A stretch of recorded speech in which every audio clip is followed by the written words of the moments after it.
Opwise, o podcast oficial do Opilab.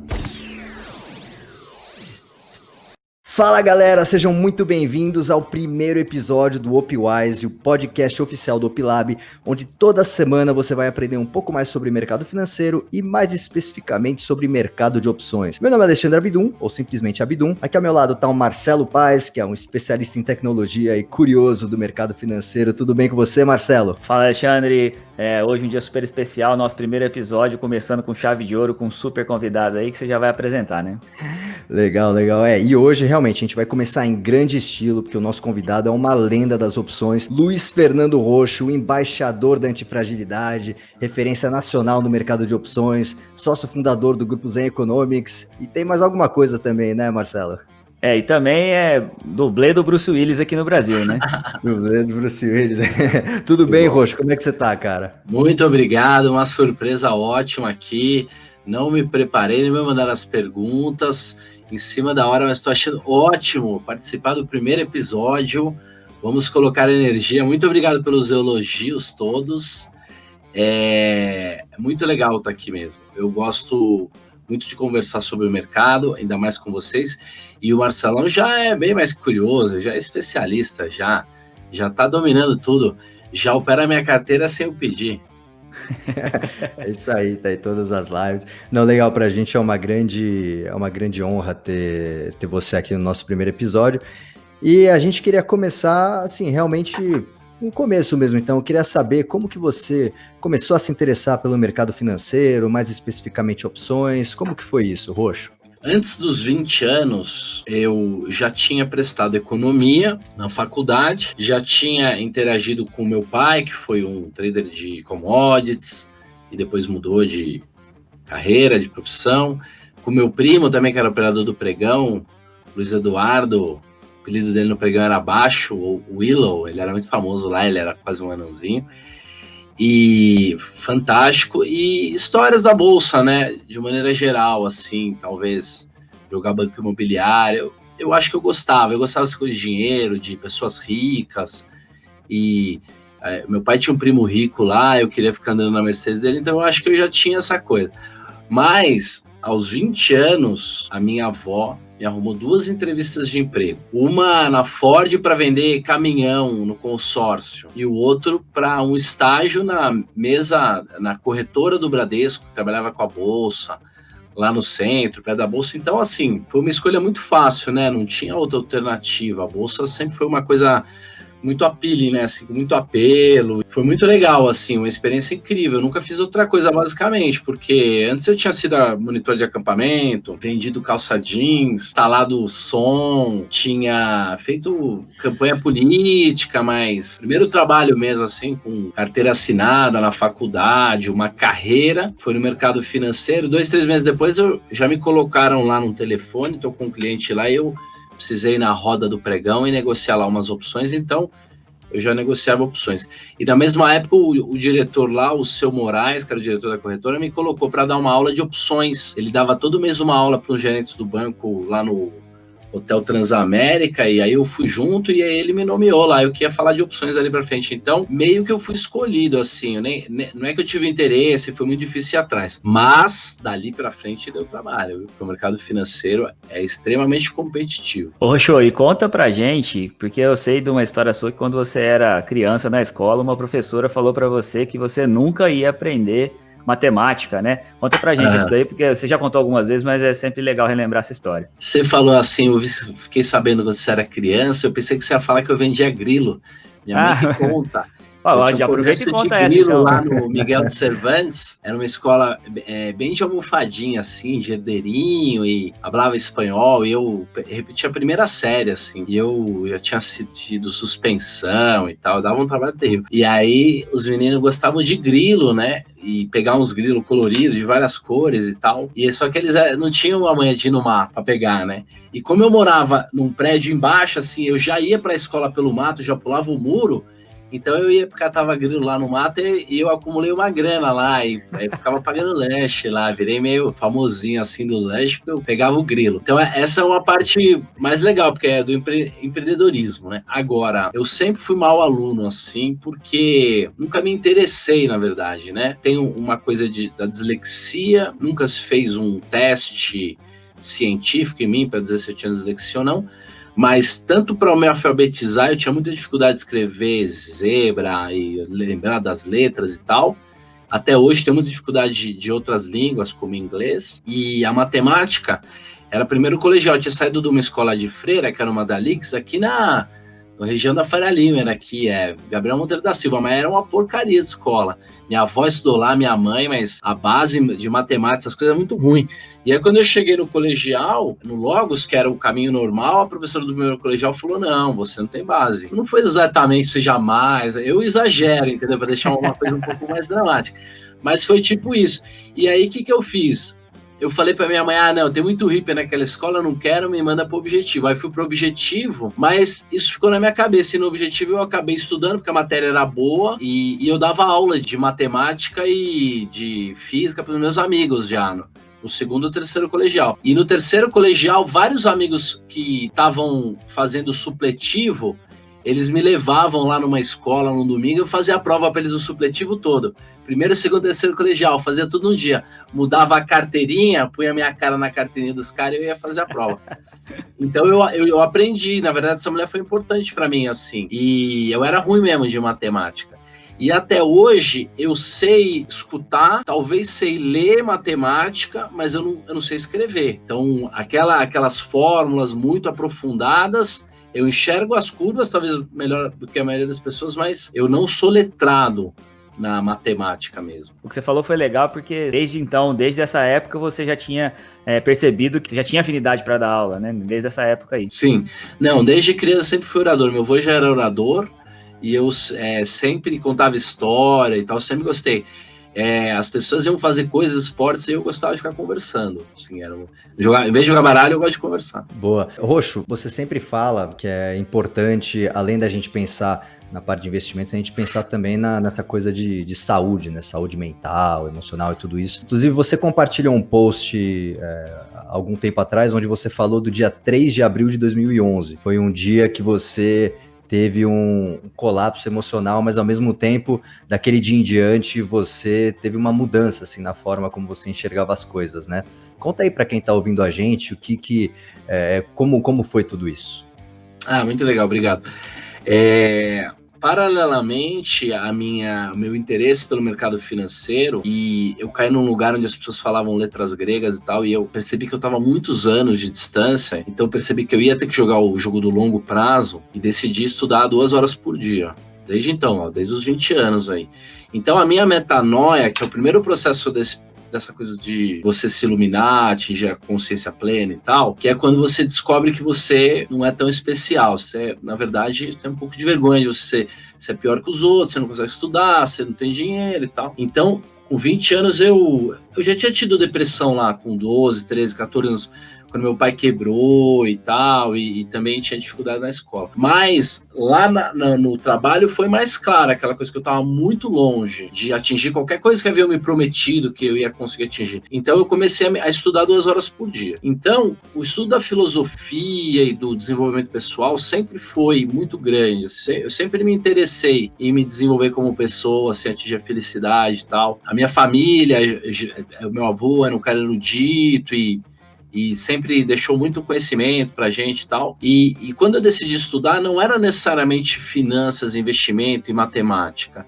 Era estudar sobre a vida. Então eu li muitos contos do Machado de Assis. Na verdade, eu, ao invés de gastar meu tempo com algo que não fosse me ajudar no longo prazo, era o trade-off do tempo. Eu sempre investi meu tempo em algo que eu podia melhorar. Então, ler os grandes clássicos, Machado de Assis, contos e tal.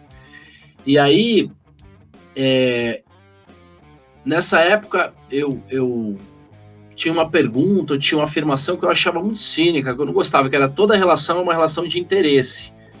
Então, falei, as pessoas só vão me dar algo, vão me reconhecer se elas tiverem interesse em mim, né? E depois eu consegui evoluir essa ideia, quando um amigo meu chamado Guilherme que é um cara que eu adoro, meu amigo até hoje, que opera robô e tal, virou médico, depois trader de robô.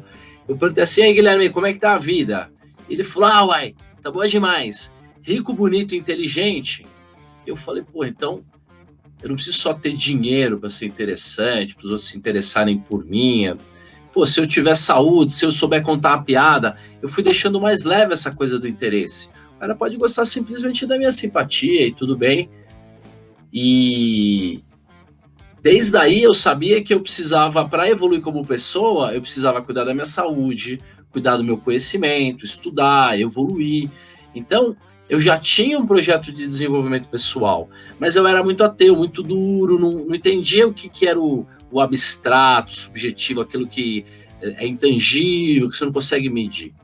E aí, em 2009, eu fui escrever um livro para criança com o Luiz Otávio, que chamava Benjamin, o Poder do Tempo, que é um livro que a gente vai editar de novo algum dia, quando a gente tiver merecimento, que é a história do Warren Buffett e como o dinheiro e o tempo estão correlacionados, como é que o dinheiro valoriza no tempo, diferente de outras coisas mais perenes que se desvalorizam, como um carro zero. E aí eu liguei esse quarto elemento, esse quarto recurso, que era o tempo. Então ficou dinheiro, saúde, tempo, conhecimento e tempo, né? E eu falava para as pessoas, você quer evoluir, você tem que direcionar o seu tempo, a sua energia para melhorar, ter mais dinheiro, ter mais saúde, ficar mais bonito, mais interessante, com mais capacidade de performar, ter mais conhecimento que você puder para tomar melhores decisões e poder falar coisas inteligentes, ajudar os outros e tal.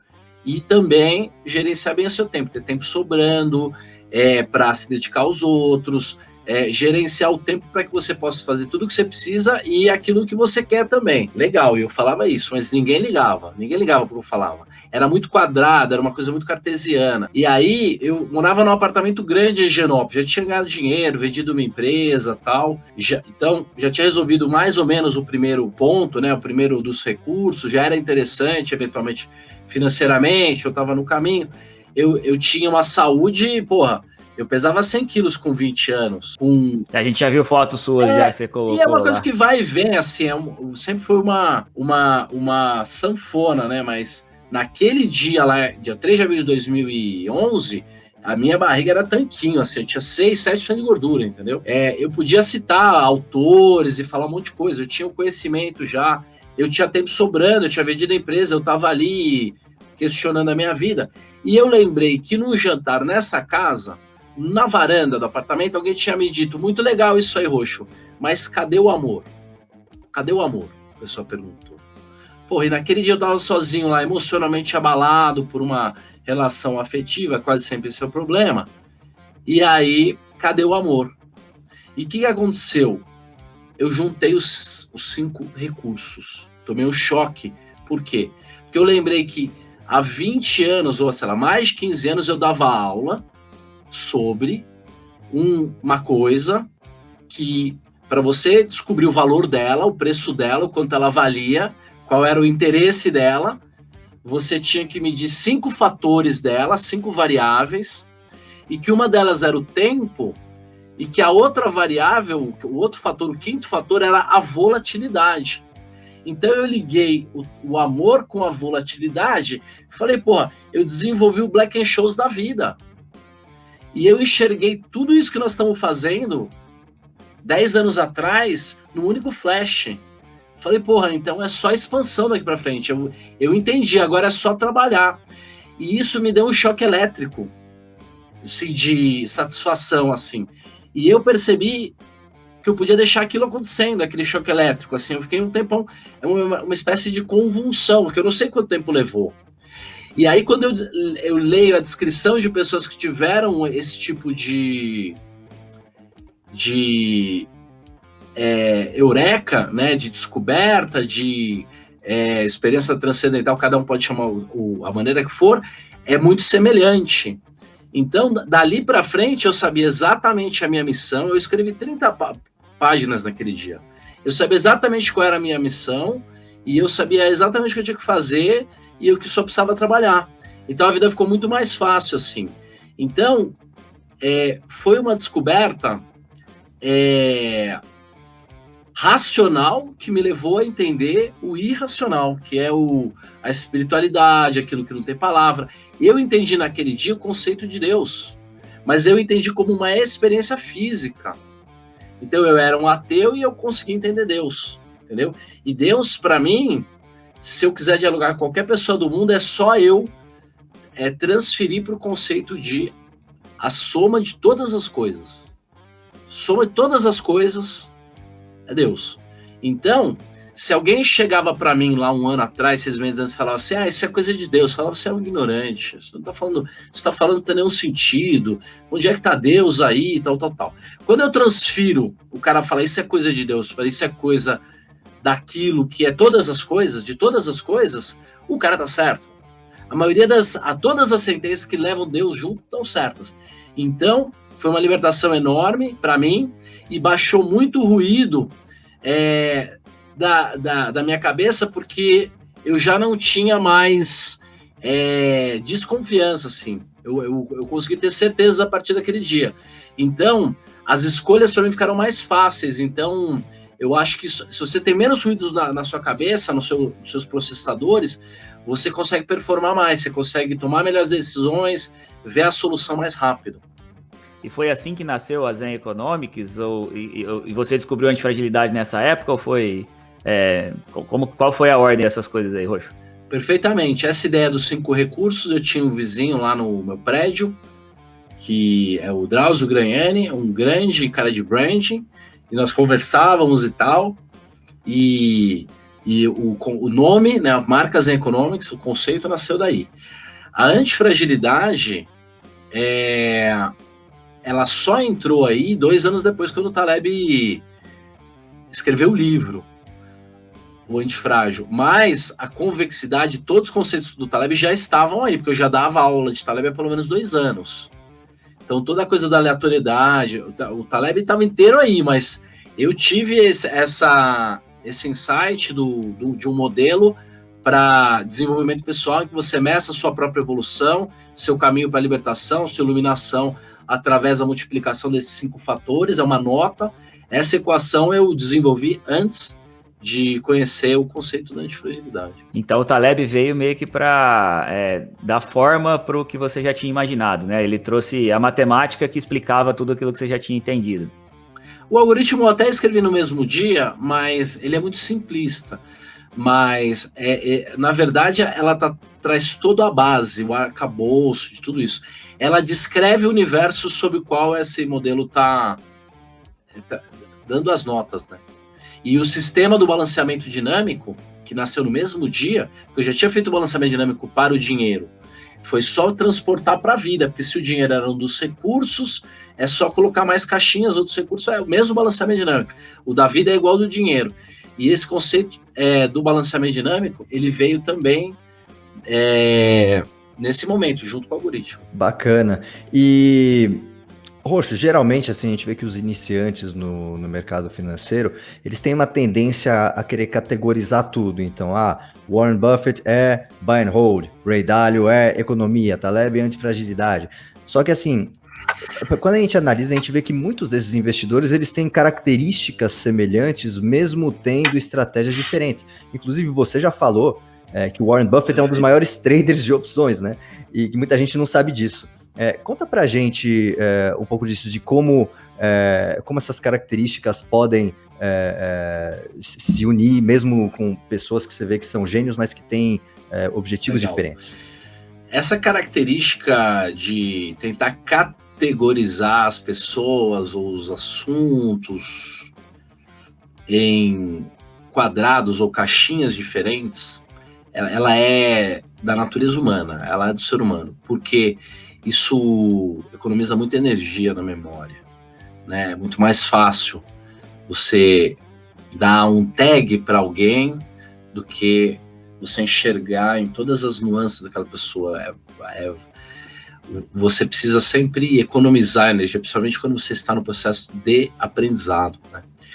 Então o Taleb chama isso, e outras pessoas, né, da filosofia antes dele chamam isso de platonificação da vida. Dividir as coisas em caixinhas como se elas não fossem partes da mesma coisa, e como se as suas fronteiras fossem muito fáceis de verificar e tivessem um limite. Na verdade não tem, uma coisa é meio grudada na outra, mas a gente precisa platonificar para aprender. E o neófito, o cara que está começando a aprender investimento, está começando a entender o universo complexo que é o investimento, ele está num processo que é como se ele estivesse tomando água de um hidrante, entendeu? É isso que é aprender finanças quando você entra. Existe muito mais conhecimento e informação do que você é capaz de armazenar no curto prazo. E esse foi a crise que eu tive lá quando eu entrei na sala e os caras estavam falando grega. Lá eu tinha 19 para 20 anos. E o primeiro estagiário que eu treinei, talvez 6 meses depois, e a vantagem de você treinar pessoas é que você está falando para você mesmo, né? Você está se ensinando ali, né? Quando você externaliza aquilo que você acha que é e que você precisa pensar na hora.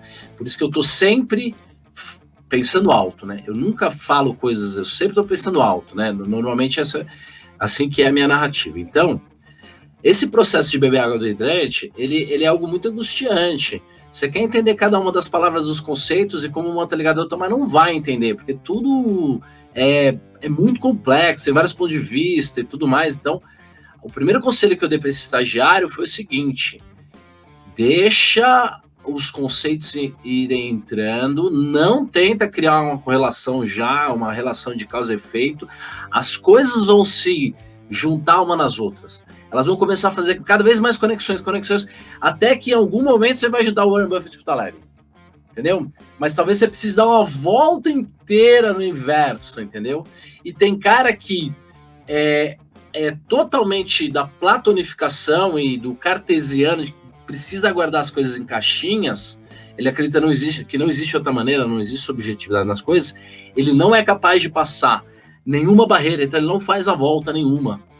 E muitas vezes essas pessoas, elas têm muito desempenho porque elas são muito boas na matemática, na exata, na ciência exata, mas como elas não conseguem enxergar nuances, elas têm reconhecimento, mas elas estão muito erradas, assim, elas não entendem nada, entendem menos que a pessoa que está entrando logo, né? Isso é muito interessante. Então, assim, nada é exatamente o que parece. Todo conhecimento catalogado, ele é uma caixinha aqui, ó. Esse aqui é o conhecimento catalogado. Tudo que há é do tamanho do Sol, então não dá para comparar. Obviamente, qualquer cara que teve mais que 20, 25% de retorno durante mais de 20, 25, 30 anos, esse cara, ele é muito bom em todas as posições. Todas as posições. Ele é MMA, o mercado financeiro é MMA. Essa história de, eu sou fundamentalista e você é análise técnica, isso é uma briguinha da década de 90, isso aí já tinha que ter acabado há muito tempo. Inclusive é o que a gente está fazendo na nossa comunidade, nos Economics, em todos os nossos empreendimentos, todos os nossos squads, é exatamente criar um método em que você junta a análise de preço com a análise do time. Esse é o jeito certo. E você também junta o terceiro, que é o da volatilidade. Então, primeiro, o Buffett, ele é dono das maiores seguradoras do mundo. Seguro é opção. Mesma coisa, mesma fórmula, mesmo tudo. E diz que ele passa 1 hora por dia conversando com o tal do indiano. Das 9 às 10 da noite, ele conversa com o indiano. Das 8 às 9, ele joga bridge lá, que é também no mesmo computador. Então, ele fica falando sobre o quê? Sobre risco de payoff, sobre risco de catástrofe, sobre payoff, sobre Monte Carlo, esse tipo de coisa que ele faz. Além disso, é muito comum que ele venda puts quando ele quer ficar com alguns papéis a volta muito alta. É muito comum, ele comprou a participação dele no Goldman Sachs, que ele vai sair fora daqui a pouco. Ele pagou 5 ou 10 bilhões de dólares na crise de 2008 comprando uma call. Uma página de contrato. Imagina, a aquisição de, 5 ou 10% do Goldman Sachs, uma página de contrato. E um contrato de opcionalidade. Então, assim, é indiscutível que ele é um gênio dos investimentos em todos os pontos de vista. Até porque escolher bons ativos e bons investimentos nada mais é do que escolher as melhores opções. Muito bom. Roxo, mudando um pouco de assunto aqui, vamos voltar agora para a parte mais pessoal. Você é um cara que cuida muito bem da alimentação. Eu tive com você nos Estados Unidos, a gente passou uma semana junto lá. Eu pude comprovar de perto a sua rotina com relação à alimentação. Quando eu tive com você também lá na Expert o ano passado, até o pessoal tava dando um sorvete lá, eu fui com você, você falou, não vou nem comer, eu não como doce, porque se eu comer uma vez, eu volto pra minha memória lá, no meu vício no açúcar e tudo mais. Você também medita, e muitas pessoas não entendem a importância que é a junção entre, né, a alimentação, a saúde em geral, com a saúde física e mental, né, a saúde física e a saúde mental. O que você pode falar mais pra gente a respeito disso? Qual a importância dessas coisas? Vou citar novamente o maior filósofo dos investimentos, que não é o Nassim Taleb, é o Warren Buffett. O Warren Buffett, ele sempre que ele faz uma palestra, e olha que ele não cuida muito bem da saúde dele não, mas para dar conselho ele é bom. Ele fala assim, imagine que o seu corpo é um carro que você vai comprar e vai ter que ficar com ele pro resto da sua vida. Entendeu? Então, se você não cuidar da lataria, se você não souber o combustível que você está dando para ele e tal, uma hora ele vai simplesmente patinar. Então, quando eu cheguei nessa conclusão aí dos 3 pilares, né, iniciais, que era dinheiro, a saúde, beleza? Rico, bonito, inteligente virou dinheiro, saúde e conhecimento, né? Na medida que a saúde virou um dos pilares para mim, eu não fazia mais diferença o tempo que eu me dedicava ganhando dinheiro, o tempo que eu me dedicava fazendo exercício, cuidando da saúde, e o esforço, e o sacrifício. Para mim não tem diferença o tempo que eu gasto fazendo exercício de manhã para uma reunião importante com um cara muito importante que é, sei lá, fazer a proposta pra gente. Não tem diferença, porque é o mesmo tipo de investimento. Eu tô investindo no meu dinheiro, na minha carreira, tô investindo na minha saúde. Então, eu entendi que a saúde tinha o mesmo valor do dinheiro com 20 anos de idade. E aí, na hora que você começa a trocar hábitos ruins por hábitos bons, e o seu cérebro começa a fazer conexões, porque o cérebro ele se acostuma com tudo, juro por Deus.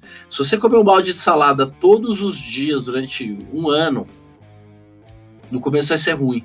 Mas daqui 1 ano e 10 dias, se você não te mandarem o balde de alface, você vai salivar e vai sentir falta dele.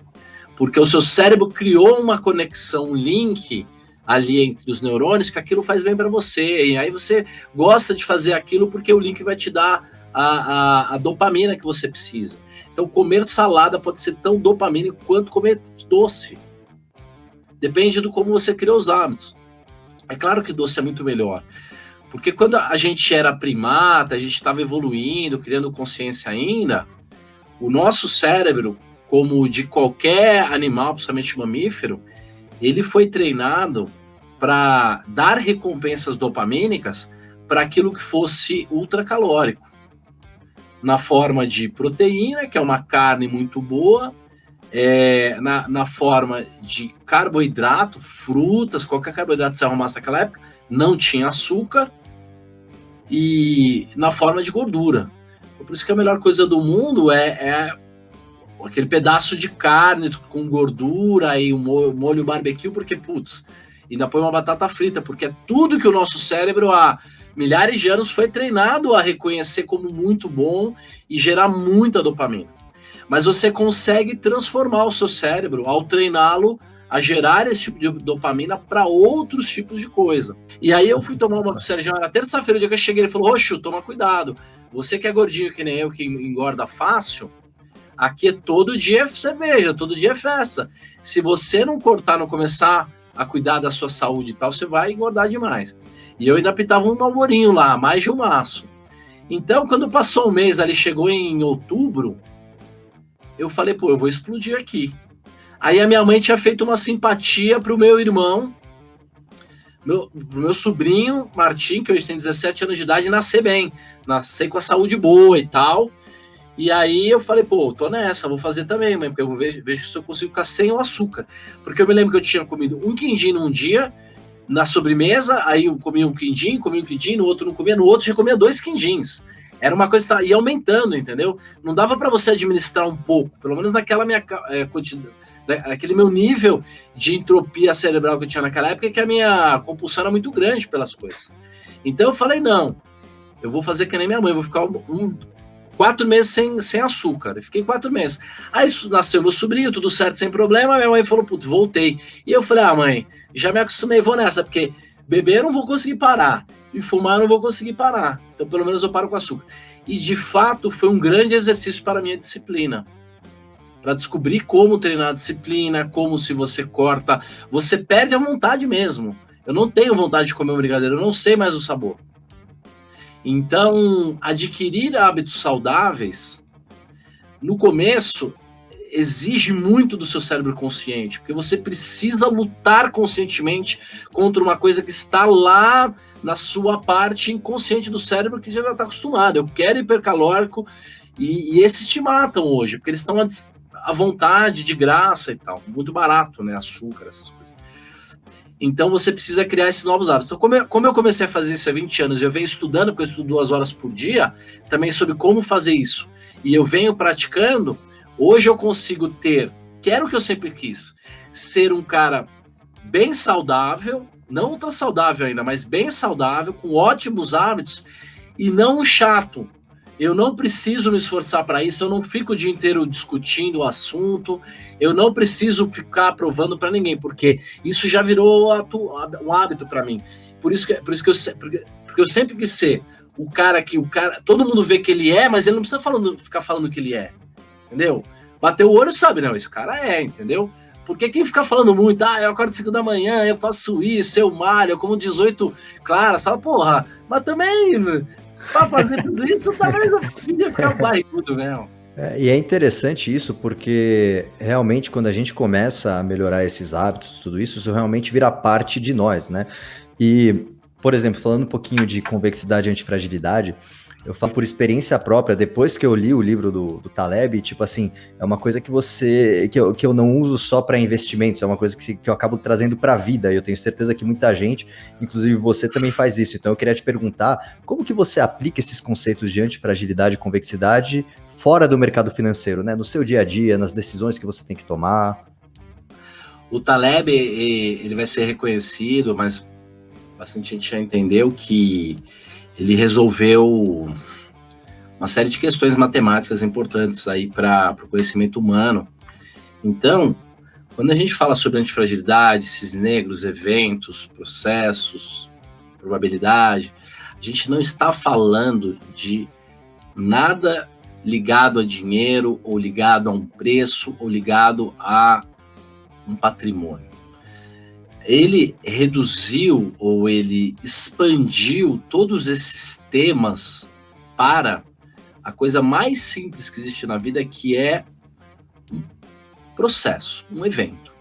Qualquer coisa que seja um evento e que tenha repetições, seja um processo, um conjunto de eventos que você possa estudar matematicamente e fazer questionamentos sobre aquele processo, você pode descobrir a sua característica, o seu regime, e você pode ver se ele é capaz de ter antifragilidade ou se ele é um processo frágil, e você pode também, o que é o mais importante, é concluir sobre qual melhor escolha tomar frente a esse tipo de processo.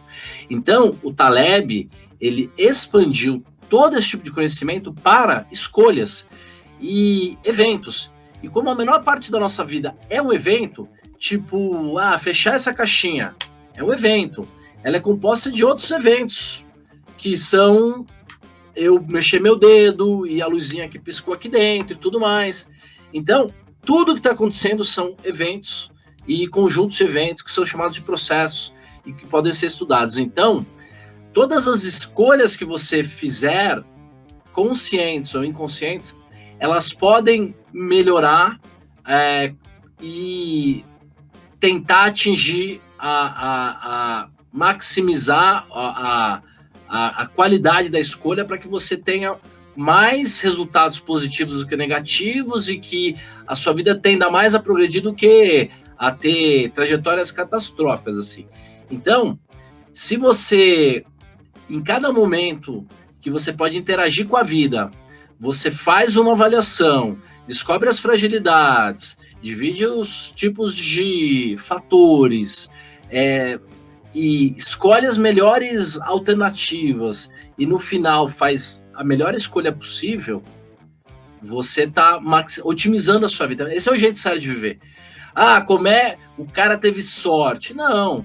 A sorte, ela é a soma dos eventos que acontecem com você, os eventos aleatórios, catástrofes, ou seja lá o que a vida traga para você, mais a maneira como você está exposto a ele. Então, se você se expuser menos a tragédias, a coisas irreversíveis, e se expuser mais a coisas positivas, a sua vida naturalmente tenderá ao sucesso. É claro que pode cair a pedra na sua cabeça e você morrer, mas na média, essa é a única maneira de você viver melhor, de você ter a garantia de que a sua vida vai ter mais chance de progredir. É você, quando puder fazer escolhas que sejam antifrágeis, que tragam convexidade. E aí, você tem que treinar a sua mente consciente através do conhecimento. Você tem que saber argumentar sobre aquilo, olhar um processo e saber ali onde é que está o risco, onde é que está a opcionalidade. E você também tem que treinar o seu inconsciente a fazer esse tipo de escolha e fazer esse tipo de reconhecimento de maneira automática através dos hábitos, através de ter hábitos virtuosos, que é isso que a gente está falando. Os hábitos são divididos em vícios e virtudes, né? Os vícios são aqueles que dão prazer imediato e cobram a sua conta com o tempo. Você tem prazer agora e se arrepende depois. E a virtude é aquilo que dá trabalho agora, dói, tem que pagar antes, mas que dá prazer depois. Então, você tem que focar em ter mais hábitos virtuosos do que viciosos. Eu acho que, inclusive, Roxo, isso que você falou agora é a grande dificuldade que todo mundo tem para começar a investir, né? Porque a gente tem que sempre pensar em mais longo prazo, a gente tem que trocar, fazer esse trade-off entre o tempo do curto prazo e o longo prazo. O consciente com o inconsciente. O consciente sabe, se eu não guardar para amanhã eu não como. Mas o inconsciente, que é o bichinho, que é o mamífero, que é o réptil, ele é límbico, ele é emocional, ele vê aquele prato de comida, ele fala, não, amanhã eu arrumo outro, é hoje, entendeu? Ele ferra o cara de amanhã. E a consciência é aquele outro cara que conversa com você, que é mais consciente, fica, cara, vamos guardar para amanhã, senão amanhã não vai ter comida e tal. Então, essas duas vozes ficam falando no seu ouvido, a da consciência, que briga com você para você investir, gastar menos, gastar mais consciente, guardar dinheiro, ter reserva de emergência, fazer seguro, não se expor tanto. Tudo que é inconsequente, imprudente, a sua consciência ela tenta falar, aqui está o limite, tal. Mas como as escolhas humanas elas são emocionais, o livro não serve para nada, então fica sempre essa briga, né? E parte do ruído é isso, é a briga entre o que você emocionalmente quer fazer e o que você conscientemente sabe que você precisa fazer. E o investimento é isso, o investimento é abrir mão de um pedaço do hoje para conquistar o amanhã. Isso é o sacrifício que a consciência descobriu e que as religiões elas conseguiram verbalizar através do sacrifício. Quando eu queimo um pedaço de comida e digo, se você não comer hoje, uma força de algum lugar vai fazer ter comida sempre, é o mais velho ensinando para a criança que, cara, aprenda a controlar o seu inconsciente que quer comer a porra toda hoje para ter amanhã. É um treinamento do sacrifício, da disciplina. O sacrifício. Isso também é o jejum. E quando você consegue cumprir isso, o que acontece? Como é um hábito virtuoso que está guardando para amanhã, você sente prazer depois. E ainda tem uma boa refeição. Então, o quebrar o jejum é o inverso de uma ressaca. E aí a gente resume tudo isso que a gente está falando. Então, o hábito de investir é o cara que se acostumou com aquele hábito, ele sofre ao gastar. Ele gasta uma parada, ele sente o sofrimento. né? E às vezes o cara tem um vício maior ainda, que também já está na Bíblia, que é a avareza, que é quando ele faz mal para os outros e tal, para ele ter todo o dinheiro para ele só pensar. Tem um equilíbrio ali entre o amanhã e o hoje, né? Mas é muito legal pensar sobre tudo isso aí, e tem tudo a ver com investir. A pessoa que não entendeu ainda tem que começar tudo de novo, porque investir é muito mais sobre emoções. Se você fosse simplesmente computador, leria os 10 melhores livros de investimento, entenderia tudo, faria um sistema chato, mas ganhador, e teria um baita de um resultado no longo prazo. É o emocional que você tem que controlar. Eu infelizmente demorei 37 anos para aprender isso, mas a gente nunca é tarde, né, Roxo? Agora sim. Mas quer saber? A metanoia, que é você olhar no espelho e falar, cara, eu tenho que conhecer, aprender tudo de novo, que eu não me controlo, e eu faço um monte de coisa que eu me envergonho, é o primeiro passo. Aí fez a mudança, não importa. O pior é você ter seus 60, 65, fracassado, todo mundo já foi embora. É só você num quarto. Aí sobra pouco. Ô Roxo, me conta agora, então, vamos para outro assunto interessante, que foi um pouco da criação do OpLab, né? O nascimento do OpLab, do qual você fez parte essencial aí junto com o Alexandre. Antes de você conhecer o Alexandre, me disseram que vocês tentaram abrir o fundo, você teve uma dificuldade lá para abrir o fundo, até porque você não conseguia ver na prática as coisas que você imaginava lá para o fundo, então vocês tiveram várias dificuldades. E aí, em algum momento, você encontrou com o Alexandre e as coisas se encaixaram, foi isso mesmo? Foi isso aí. Só vou fazer uma propaganda na minha camiseta, olha que bonita. Pauzinho do milhão. Só eu tenho. Muito boa. O pessoal que estiver ouvindo aqui não vai ver, mas depois a gente vai disponibilizar no canal e eles conseguem ver. Olha, até a máscara. Até a máscara, hein? Muito bom. Deixa eu falar. Então, a primeira planilha de Black-Scholes de Excel que eu já vi foi lá em 97 mesmo. Daniel e Abi Milanese. Está lá no nosso grupo do WhatsApp até hoje lá. O japonês que arrumou para mim. O cálculo das fórmulas, das derivadas e tudo mais para você chegar no resultado do Black-Scholes, eles eram nas próprias células. Você não tinha ainda a programação em VB. Depois, em 2005, um cara chamado Diogo, que trabalhava na corretora Ativa, e que depois foi trabalhar na Rio Bravo, nunca mais se meteu com opções, eu nem sei o que aconteceu com ele. Ele me arrumou a planilha que alguém arrumou para ele, que já calculava tudo isso em VB. Então isso foi um grande salto, já tinha lá uma curva de payoff. Então essa planilha de 2005, de fato, ela é a base de uma planilha que eu levei para o resto da vida. E o OpLab, ele é a junção do trabalho do Alexandre para criar uma ferramenta para ele mesmo, que ele pudesse administrar o próprio dinheiro, já sendo meu aluno, e também já indo nas mesmas fontes, por exemplo, o Options Alpha, umas 2 telas lá claramente eram baseadas no Options Alpha. Eu vi logo que eu olhei o OpLab e a minha planilha, a união dessas duas coisas, né? E voltando à Asset, quer dizer, quando entre 2008 e 2009, quer dizer, 2 anos antes, 1 ano e meio antes de eu ter o meu Satori lá sobre os 5 recursos da vida,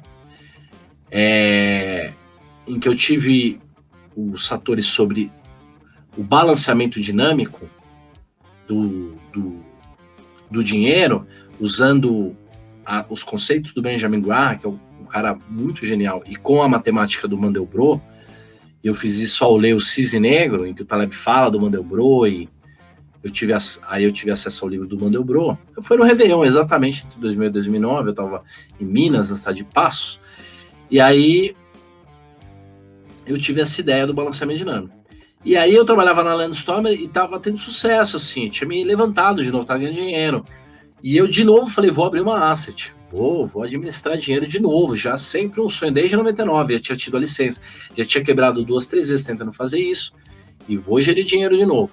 E aí desenvolvi o balanceamento dinâmico no Excel, e falei, pô, isso aqui é fácil, eu imaginei dá para fazer, mas estava muito longe. E aí eu tive muita dificuldade, porque eu nunca tinha sido empreendedor direito, e briguei com o primeiro sócio, que era um programador, não devia ter brigado com ele, ia ter antecipado muito essa coisa toda, mas devia, senão não estaria aqui hoje. O segundo programador era muito bom, mas as ideias evoluíram muito mais rápido do que a programação, porque quando você tá com o teu modelo evolui muito rápido, o que você passou para o programador 2 meses atrás já é muito velho. E aí olha a sorte que eu tive e a comunidade teve, né? Ao aleatoriedade me trazer esse tipo de necessidade. Como eu quebrei, eu montei a asset, e aí não consegui abrir o fundo, porque eu não tinha segurança, o software não estava pronto, e eu não queria quebrar de novo, eu precisei pedir emprego no mercado financeiro. E aí eu consegui um emprego numa empresa de software, que é a Valemob, que é a empresa que hoje faz o Trademap. E eu já fui fazer uma entrevista com o Massoud, que eu já conhecia, sabendo que eu precisava conhecer de software. Quando eu falei para ele na entrevista, eu falei, eu quero trabalhar com você porque eu preciso aprender de software, de matemática, senão eu não consigo fazer o meu sistema. Então eu passei 2 anos na Valemob, foi muito mais do que o MBA, 1000 vezes assim, o MBA, porque eu fiquei 2 anos desenvolvendo um software para cálculo de risco e para cálculo de Black-Scholes, de portfólio, de cota. Então, toda a base que eu precisava para montar o meu fundo e que eu achei que em 2009 seria fácil, eu passei 2 anos aprendendo a fazer. E conhecendo pessoas que sabiam fazer, e modelando, e desenvolvendo ideias e tal. Mas sem poder aplicar nada das minhas ideias. Eu fiquei 5 anos sem poder aplicar nenhuma das minhas ideias. Só vendo como fazer e aprendendo a pedaços dela, e escrevendo e tal. E aí, quando o Alexandre apareceu, em 2 semanas ele pegou 80% do que era mais importante ter um software de opções no Brasil e que não tinha, que eram 3 coisas. A volatilidade implícita do papel, que é uma interpolação de todos os vértices, e um gráfico disso, e uma tela... Ele já tinha o payoff, mas tinha uma pequena diferença lá no payoff, e o Ivy Rank, basicamente. Umas 4 coisas aí que nenhuma outra tinha. E isso deixou a gente muito na frente dos outros. Então, quando a gente lançou... Outra coisa, não lançamos aquilo, passamos 5 meses melhorando. 5 meses. Podia ter lançado, mas a gente passou 5 meses continuando da mão para a boca. Toda a receita que a gente gastava com a gente mesmo, tinha uma vida muito simples. Ao invés de ir atrás do público, perguntamos para o público o que ele queria e aí lançamos o OpLab. E é só o começo, porque o que você pode fazer com essa estrutura que a gente criou é algo infinitamente mais sofisticado e complexo e até simples, assim, para uma pessoa, para um usuário, né? Vai simplificar muitos dos processos do investimento. Então, e nessa mesma linha, o que o OpLab traz de grande diferencial é que a gente consegue enxergar as curvas, né? E eu sei que para você, uma das coisas que te fez enxergar tudo isso é a capacidade de enxergar essas curvas. O quanto que enxergar as curvas é importante no geral, Roxo, não só nas ações, nas opções, no mercado, como na vida, que é o que o OpLab ajuda a gente a fazer, né? Enxergar as curvas. É bem simples assim, ó. Vamos imaginar que você tem 20 e poucos anos e só tem o software de instalação ali, que só o software base ali vem instalado. Você não tem nenhum conhecimento, viveu muito pouco. Você precisa chegar rápido para ver sua namorada. Pô, o que você vai fazer? Você vai ultrapassar na curva. Entendeu? Mesmo curva cega, você fala, não vai vir, eu sou rápido, eu consigo. Aí uma vez vem um carro, aí você é rápida, isso te dá até uma confirmação maior de que se vier um carro na curva, você tem como escapar e tal. Você tem uma falsa sensação de que aquilo ali é seguro, né? E talvez uma das 2 coisas mais perigosas do mundo é ultrapassar na curva e andar de moto. Quer dizer, você ganha alguns segundos em cada curva que você ultrapassa, principalmente uma curva cega, que tem... No chão tem 2 faixas, né? Que você não poderia estar fazendo, não tem o tracejadinho. Então, tudo aquilo que você economiza, ganha de canequinha antes, como se fosse um presente, aquilo ali tem um payoff que pode ser muito negativo. Se você não enxergar aquela curva, você só vê a parte do ganho da curva, a parte positiva. Você não vê aquele evento raro que vem o caminhão do outro lado e que te mata. E a chance é pequena. Se a chance for 0,5% e você fizer isso 200 vezes, você tem 100% de chance de dar errado. Você acumulou, né? 0,5%. Então, enxergar a curva, voltando lá aquele tema de 15 minutos atrás, dos processos da sua vida, é fenomenal. Por exemplo, eu intuitivamente, eu tenho medo de altura, né? Eu sou meio cagão, mas sempre tive. Mas intuitivamente eu falo, eu não ando naquela porra daquele elevador do parque de diversão. Nunca dei. Falei, não ando, cara. Porque eu posso ter aquele tipo de emoção fazendo outra coisa. Aquilo não é uma prova de valentia, de coragem. Aquilo é uma prova de imprudência. Você realmente arriscou a sua vida. Não, mas a chance parará. Outro dia morreu um cara. Aí eu mandei para meus amigos. Aí, ó. Tá vendo?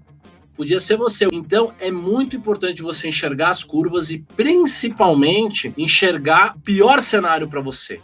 E se aquilo for possível de acontecer, nenhuma outra alternativa é boa. Porque se tem chance de dar errado e você acumular aquilo, vai dar errado. E hoje eu estava no curso com o Taleb, olha que privilégio, e eles estavam falando de ergodicidade, eu fiz várias perguntas sobre ergodicidade, e eu perguntei como é que se calcula a ergodicidade, porque eu estou querendo calcular no OpLab, né? Ergodicidade. Ele falou, não, é só você descobrir o pior payoff, o pior resultado, aquilo ali é a sua ergodicidade. Se for 15%, você tem 85% de ergodicidade. 85% do seu dinheiro está salvo de colapso. Então, se você enxergar aonde está o buraco, você já enxergou boa parte da curva. E se você pensar em várias alternativas diferentes, aí você consegue enxergar melhor ainda a curva. E se você conseguir jogar essa curva para frente, para os próximos 3 ou 4 ou 5 jogadas, aí você enxergou o jogo todo. Aí você tem o jogo na mão.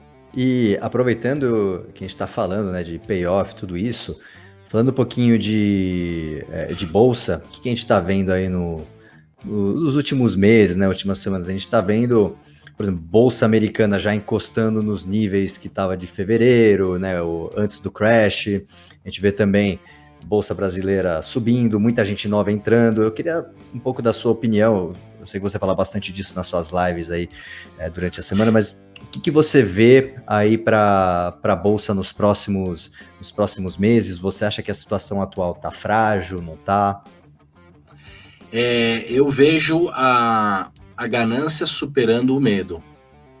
Eu vejo o FOMO superando a aversão ao risco, que é da natureza humana, o que faz bem para o capitalismo, o greed, né, a ganância individual, ela é boa para o capitalismo. O problema é que quando você tem bancos centrais que acreditam que são capazes de administrar os ciclos econômicos e através de administrar a expansão e a contração da moeda e dos juros e tudo mais, é como se você acreditasse em controle de preço em qualquer outra área da economia, né? É impossível controlar preço. Então, o que você faz, né, ao deixar ter um banco central fazendo intervenções ingênuas na economia, é que você represa os movimentos. Você reforça os movimentos de ultraganância e de bolhas, com dinheiro muito barato. Falando de dinheiro barato, temos juros negativos aí, quer dizer, um prato feito para o dinheiro barato, para a irresponsabilidade. Qualquer tipo de business plan a juros zero faz sentido. A não ser dar dinheiro para os outros. Qualquer outro business plan faz sentido. Então, e na hora que você sobe esse custo de oportunidade do dinheiro para 3, 4, 5% ao ano, 80% dos business plans deixam de fazer sentido.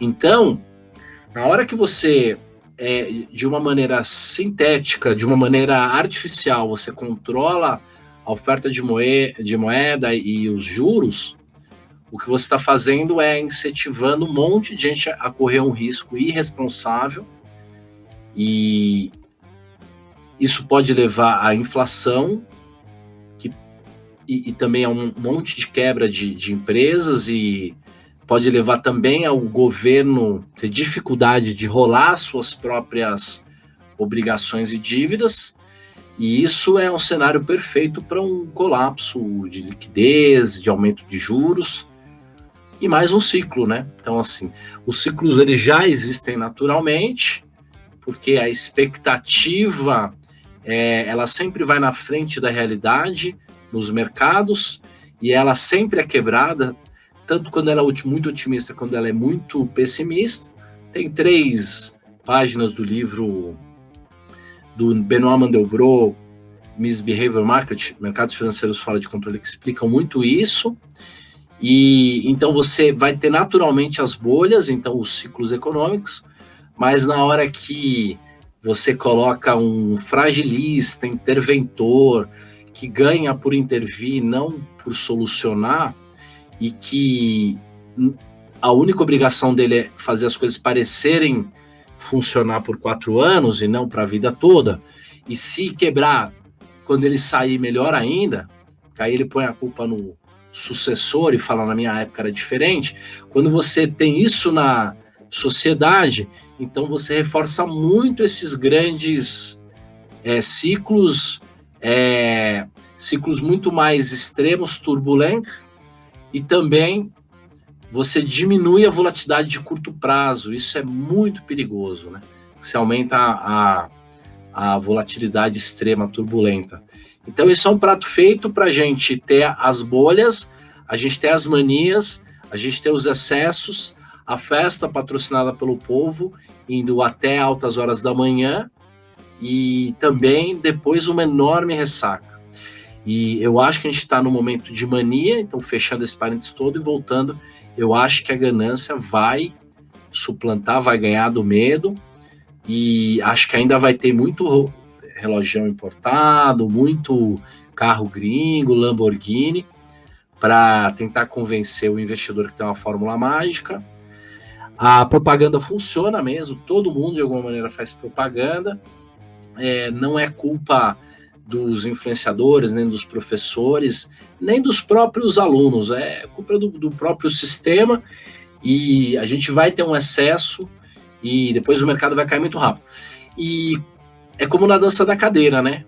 A música tá tocando cada vez mais alto e quem tá perto da cadeira, na hora que a música parar, vai conseguir sentar na cadeira. Quem tá longe da cadeira vai cair no chão. A bolsa é que nem um cinema, a porta da bolsa é que nem a porta de um cinema. E para sair é que nem um ralo, né? De uma banheira. Então é que nem uma banheira. É fácil de entrar, é difícil de sair, porque na hora de sair todo mundo se espreme na porta. Então o cara conservador, o cara malandro, o cara velhaco, o cara que já viveu isso muitas vezes, ele fica até na festa, mas ele fica perto da porta, ele fica perto da cadeira. O cara que acabou de entrar, entendeu? O cara que é novato, que é exagerado, que não tem os limites morais que o próprio conhecimento trouxe para ele, esse cara vai exagerar e ele vai pagar a conta, né? Porque ele chega no final, ele faz um preço médio muito alto. Exatamente. Cara, excelente assim, esses insights que você deu, Roxo. Estamos chegando aqui no fim desse episódio. Muito obrigado pela sua participação. Como que o pessoal te acha nas redes sociais? Facilmente. Meu nome é Luiz com Z, Fernando Roxo. Uma vez eu falei Luiz com Z para alguém e a pessoa escreveu Luiz com Z. Ela achou que era o meu sobrenome. O meu Luiz não é com S, o Luiz é com Z e é Fernando Roxo em todos os canais aí. Menos o TikTok, que um picareta lá fez um perfil meu, então tem um outro lá, acho que é o Luciano Roxo Oficial. Uma coisa assim. Mas é só me seguir lá. Nós temos uma equipe enorme, eu sou só o mensageiro, eu sou só o comunicador dessa mastermind que a gente criou aí, que inclusive essas duas feras aí fazem parte. O que a gente está criando é uma coisa muito interessante. Muito obrigado por trazer perguntas que não sejam qual é o próximo pozinho, quando é que vem a crise, qual é a próxima Magalu. Quer dizer, fazer pensar é muito importante. Se você chegou até o final aqui, desculpa por lançar tantas ideias diferentes e fazer tantas coisas que podem confundir a sua cabeça, mas eu acho que esse é o caminho para ter uma compreensão sobre o quanto, de fato, a vida real e o mercado financeiro são complexos. Respondendo a sua pergunta, é Luiz com Z, Fernando Roxo. Legal, obrigado. E você, Marcelo, muito obrigado pela participação também. Como que o pessoal te acha? Bom, legal, para me seguir, Marcelo H. Paz lá no Instagram, e de lá chega nas outras redes. Obrigado, Roxo, aí pela sua presença, sempre muito bom conversar com você. E com certeza esse foi só o primeiro episódio, que a gente tem muito assunto para conversar com você ainda. A gente vai te chamar mais vezes aqui para esse programa, com certeza. Perfeitamente, sucesso demais. Isso aqui já nasceu sucesso. O Marcelo é com 2 L's, hein? É verdade, Marcelo com L só. Gente, muito obrigado. Posso fazer meu bordão aí para terminar? Claro, deve. Falei capitalistas para começar, né? Então, muito obrigado e tudo de bom! Valeu, muito obrigado, Roxo, muito obrigado, Marcelo. Para você que está nos escutando, muito obrigado. Se você gostou desse podcast, compartilha com seus amigos, com a sua família. Segue a gente nas redes sociais também, @opilab.app no Instagram, no YouTube é Opilab, no Facebook também. E até a próxima!